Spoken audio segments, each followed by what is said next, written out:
განათლებისა და მეცნიერების სამინისტრო პირველ კლასელთა საყოველთაო რეგისტრაციის მეორე ეტაპს იწყებს. მშობელ შვილის დარეგისტრირება ონლაინ რეჟიმში მოუწევს.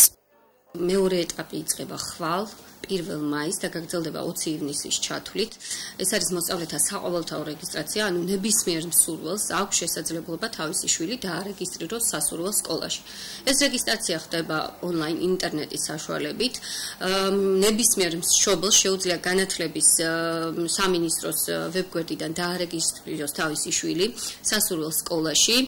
მშობელი, რომელსაც შვილი სკოლაში მიყავს, ვალდებულია სკოლაშივე წარადგინოს მოსწავლის დოკუმენტაცია რეგისტრაციიდან 2 კვირის ვადაში. ვადის გასვლის შემდეგ სისტემა რეგისტრაციის გაუქმებას ავტომატურად მოახდენს. რეგისტრაციის დაწყებისთვის მათი სჭირდებათ ბავშვის მონაცემები, ანუ ბავშვის მოქალაქეობას სარეგისტრირებენ, ბავშვის პირად ნომერს, ამის შემდეგ უკვე სისტემა ავტომატურად შემდეგი ღილაკის დაჭერის შემდეგ სისტემა ავტომატურად ამოაგდებს მშობლის მონაცემებს.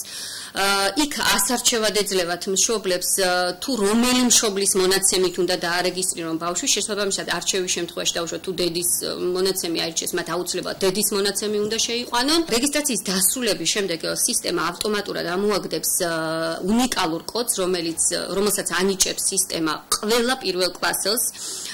ეს უნიკალური კოდი აუცილებლად უნდა შეინახოს მშობელმა.